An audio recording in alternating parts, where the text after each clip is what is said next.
Governor John Hickenlooper issues his first pardon in 6 years to a convicted robber facing deportation. Rene Lima-Marin came to the U.S. from Cuba as a toddler, but because of his past, he faces deportation. And while the governor says today's pardon is only fair, Denver 7's Jackie Crea sat down with DA George Brockler, who says the governor broke the law. Jackie? Yeah, when word of this pardon, of the governor's pardon, spread on social media, DA George Brockler says he felt blindsided. Now, the Republican candidate for governor believes this pardon disregards the victims Lima-Marin traumatized years ago.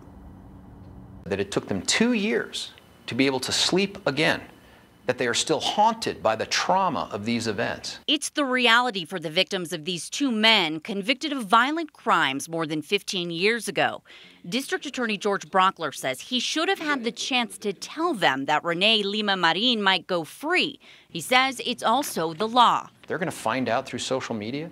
They're going to find out through their neighbors. They're going to find out through your television show that this guy that victimized them is no longer a convicted felon. Governor Hickenlooper pardoned Rene Lima-Marin of his past crimes, a man who had turned his life around and started a family after being released from prison by mistake. The Cuban refugee who fled at a young age is now held by ICE. This was a pretty clear example of someone who had really done all the work necessary to get a second chance. I see why there's a motivation to want to do something to help out these kids and the wife who are clearly victims of this situation far more than Lima-Marin is.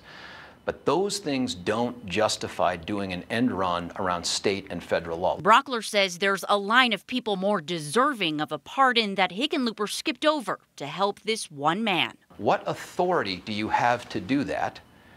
And two, why did you do it? And to be clear, the governor's office was working with the DA to shorten this sentence. Now, part of that process includes notifying the victims, but Brockler believes the governor should have been way more transparent. We're live tonight. Jackie Crea, Denver 7. Thanks, Jackie. And today's move restarts immigration proceedings, but he still faces an uphill battle since he is not a citizen nor naturalized. And even if ICE deports him, there is no guarantee that Cuba would agree to take him.